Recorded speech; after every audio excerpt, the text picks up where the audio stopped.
Hello everyone and welcome to the program Talk Sports on Global Television. I am Samuel Odi. Many thanks for joining on today's edition of the program, and there's always something to talk about when it comes to the world of sport, and today I have exciting news and a little bit of gossip, because you know the words of gossip, you call it rumors, that's the modern word for it, but still it's still sports gossip. We'll be talking about all of those, and also looking at the Nations League that was just concluded, and Spain got defeated by Portugal in penalty shootout. Now Ronaldo had this to say after the game. He says in his word that all of his kids are Spanish. Now they are going to respect him for defeating the Spanish giants in a final. Well, he has something to brag about.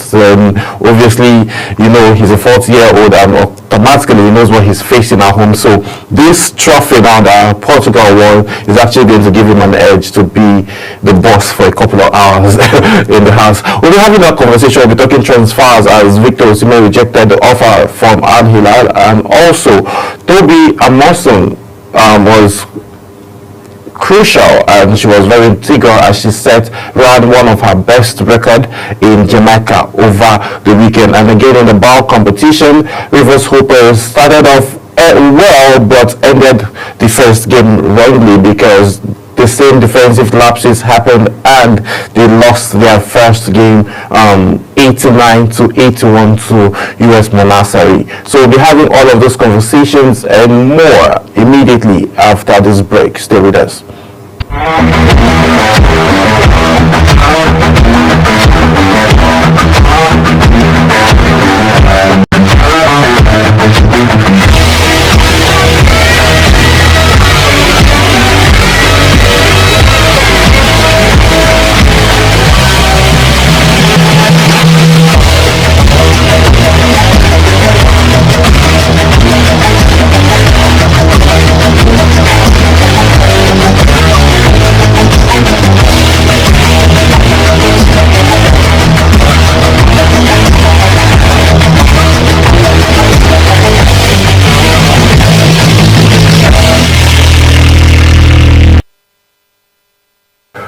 Yes, now let's get right into the conversation. Many thanks for staying with us, and if you're just joining, we are about to get the ball rolling, and the ball we are rolling with today, it's one of those that play cricket use. And again, our own lady Kehinde Amosun stars again as Nigeria trashed Sierra Leone in Kubuka tournament, which is actually going on in Zimbabwe. Former junior female yellow and green starlet Kehinde Amosun continued to impress on her debut outing with the women's senior team at the 2025 T20 tournament in Kigali, Rwanda, powering Nigeria to a 36-run win over Sierra Leone on Sunday. Amosun was instrumental with her bat and the ball, contributing the most runs, 23 of 28 balls, to steady the first innings for Nigeria, while also grabbing 2 wickets for just 7 runs in 4 overs. In the absence of Captain Favor, Lillian with a led the team out of their 6th game of series, winning the toss and electing the bat first on their way to the back-to-back wins in the tournament. The 18-year-old Amosun, who is cutting her teeth at senior level in Rwanda, paired Esther Sandy as Nigeria's opener, and was until the 12th over after a few 4 of wickets tested the female yellow and green. So looking at it now, they started off wrongly and then they lost. That's talking about the yellow and greens. They lost to Zimbabwe in their early matchup. But now coming back, like I rightly mentioned, they weren't properly settled as at last week when we had this conversation. Now they are properly settled and then they understand the scenario and everything. Now the result is different, and now you can see a trophy, them holding a trophy after the game, and it shows that they came back from behind and also fought well. So moving on now, let's talk track field, as Tobi Amosun now clocks 100 meters season's best in Jamaica. Nigerians, Tobi Amosun recorded her first 100 meters time of the season with an 11.18 seconds finish at the Race Grand Prix, a World Athletic Continental Tour silver meeting in Kingston, Jamaica in the early hours of Sunday. Amosun placed fourth in the highly competitive women's sprint final in front of over 15,000 spectators that saw the top four athletes set season best mark, with the top two also meeting the qualification standard for 2025 World Championship in Tokyo. Running in lane 2 and representing Racers Track Club, Amosun reacted to the goal in 0.198 seconds and crossed the line behind 3 Jamaicans and an American, but showed marked improvement from her previous outing this year. The 11.18 seconds performance shaved a tenth of a second off her season best of 11.28 seconds set at the Velocity Feast in the month of March. And this is what Amosun is all about, and this shows how well she defeats her own self. Like, she sets a record and then come back in the next couple of months and then also break that record and set a new one again. And then someone that is a very big fan of Tobi Amosun just joined me in the studio, and we'll be getting his take on these current performances that we've seen from Tobi Amosun, my very good friend and brother, Jesse Olaiwaju. Good morning and thank you for joining. It's my pleasure to be here again to talk sports. Yes, I know you're a fan of Tobi. Now, looking at what she did in the month of March, last year she set a new record. Then early this year in the month of March she came and set another new one. And now, a couple of months down the road, she sets another one. What is it that you think that keeps her going? Yeah, well, it's a passion. She has this drive, she has this passion, and she's a go-getter, so this athleticism is all about setting standard. So she's trying to set her own standard, making name for herself, at the same time making it for the country, and she has been doing it very well. She has been doing it perfectly. So it's all about setting standard. You can see it's a boat, records that people are still trying to beat and meet up with, but they have not met up with this. But they have not met up with these records. You understand?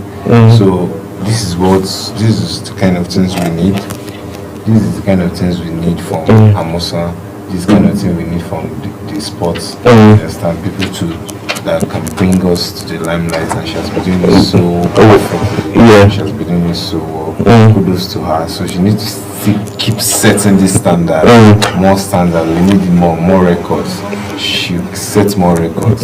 More records. We need more records. On the 11.18 now. Yes. At least maybe next one. She's going to run lesser. Lesser than 11.18 seconds. Okay, let's look at this now. What do you know? There's a competition coming up in September, championship in Tokyo, and all of that. With this momentum that you're seeing from her, how well do you think she will be able to perform going into the championship later in the year, in the month of September? Yeah, well, you see, this is preparation. She's preparing for it with all these tournaments, these tracks she's running. She's preparing for the tournament. She's putting her body in a good shape, in a good frame of mind. First, you need to be in a good shape to compete. And she can see setting records, setting records and breaking the record again. That you know that she's in a good shape. She just needs to be in the right frame of mind. Understand, and be in a good shape going into the tournament. And this September, I think she has like 2-3 months to put in work. Well, as Amosun, since when she have come into the limelight. You have seen how she has been doing. She has been instrumental to anything she's doing. She puts in all her efforts. She tried to break records. She tried to set New records. yes, new records. So this is what we need from athletes. Okay. So I'm not scared. I know she will do better. She's going to be prepared mentally. She's going to be prepared physically for the tournament. Yeah. So Okay. let's see what. And September is still Just far away. okay. Let's talk about what's happening with Paris 2024 preparation wasn't all good because for Nigerian athletes now we have another one coming in the month of September and we've been sounding the alarm since that these competitions will be coming up shortly in the month of September. Now let's talk about the Athletic Federation of Nigeria, AFN, on how they would be able to do better in terms of preparation. So only these athletes wouldn't, get to Tokyo now and then probably find out that their name were not in the list or something, because we saw something happen like that too with Favor with Philly in a different category of racing. So looking at this now, how well do you think the Athletic Federation of Nigeria will need to come in and then make sure that the T's are dotted and then the I's are dotted and then the T's are crossed, not to have issues like this for athletes? We have time now. We are in June. This is early June, and these tournaments are in September. So they have an ample of time. They're not supposed to even be thinking what they are going to do. They're supposed to be in preparation right now, because the tournament is like less than 3 months from now. Yes. Understand? You need to compete very well. Same way you need to prepare. You understand? Good preparation bring good results. So you need to prepare very well. And this, how we used our approach to tournaments, fire brigade approach. Visa problems, yes. This problem, this, that. We don't need that. We should have moved past that level in this country. We know we have these tournaments since last year or 2 years back, since when they start preparing. And I know how this tournament goes, some fundings we have been dropped for this tournament. So why don't you use those fundings in the right place? Use it to help these players prepare, get their visas done, pay them well, their welfare, prepare them well. Yes, get equipment that they will need to even train, world-class equipment and all of that. All these things, a good atmosphere, not training 1 month to the tournament and you want to go and win all the gold medals and bronze or silver. No, you can't do like that, because other teams prepare. You go to other countries, the China, the US, the Jamaica, they prepare like always. Because they know they will need to set a standard. They have already set a standard for themselves, and they need to keep on with that standard. That's why they are winning. Tournaments, they get most golds, silver, bronze, most medals in this competition. It's preparation. That boils down to all of those things, because if there's not how you're going to work hard, and then when it's time to shop, you start having concerns again of being on your way again. Yeah, so we'll just see how all of this will pan out, and then the Athletic Federation of Nigeria, NFF, all the bodies in charge, do your bit so as we wouldn't have athletes getting overseas and getting themselves and the entire nation of Nigeria embarrassed based on things that can be quietly and swiftly taken care of. So moving away from that, now let's talk transfers. As Nigerian star boy Victor Osimhen rejects 40 million Al Hilal offer. Of course he should reject that. Super Eagles Victor Osimhen has turned down a renewed mega offer from Saudi Arabian club Al Hilal, opting instead to remain in Europe as interest from top side intensifies. Al Hilal, who recently appointed former Inter Milan boss Simone Inzaghi as manager, had made Osimhen their top transfer priority ahead of the 2025 FIFA Club World Cup, which is around the corner. In an effort to lure the Nigerian forward, who is presently in Nigeria for holidays, the Saudi giants tabled a staggering salary offer worth 120 million over 3 years, roughly around 40 million annually. However, despite the lucrative nature of the deal, the 26-year-old Nigerian declined. Now, Victor Osimhen declining this offer. Arguably, Victor Osimhen is among the 5 world best strikers. Top 3 is Okay, there. all right. It's in there. Okay, all right. Yeah. Arguably. So now, rejecting this offer. Actually, you know, Napoli are asking for 70 million.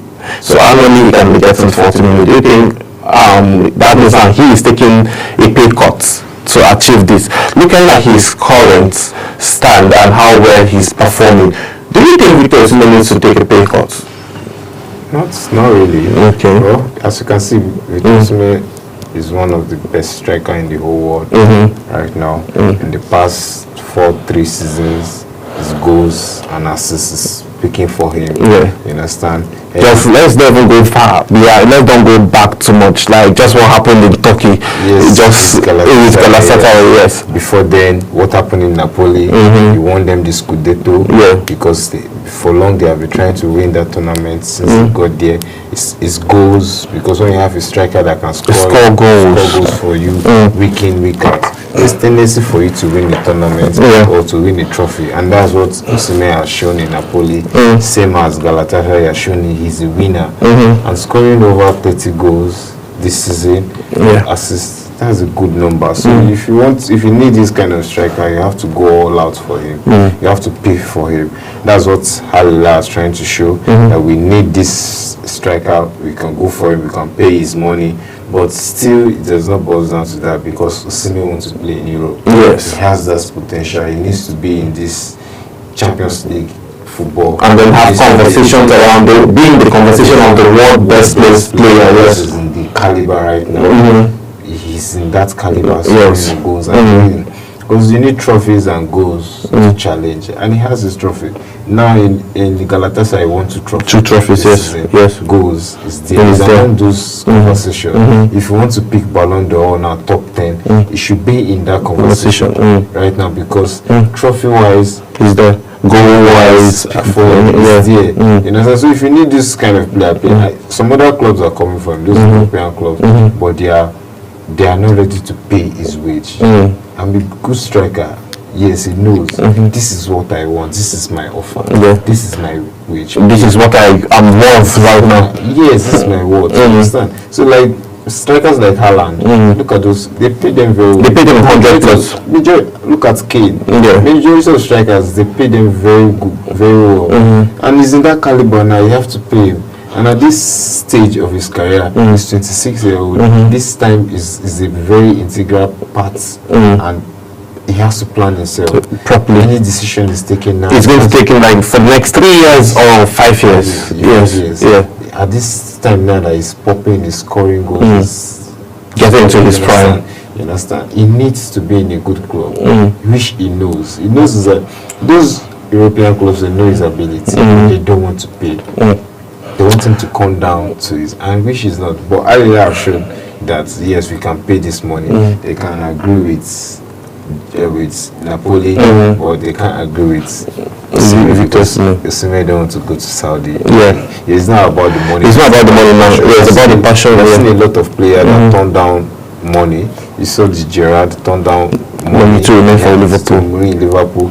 Bruno did that too recent. To remain in Manchester United. Because if it boils down to the money, the passion is not there anymore. This passion is what drives it. Yes, money drives it, but at the time you need passion. Because at the end of it, without the money, if there's no passion, you're just playing. You're just playing, true. There's no drive. And then your career is just going to be ending because of you having good money and then not having trophies to show for it. Yeah. So, and he wants to be in this trophy conversation. So he needs this trophy in a career. This, as he's winning the individual accolades, so he's supposed to win the team. That's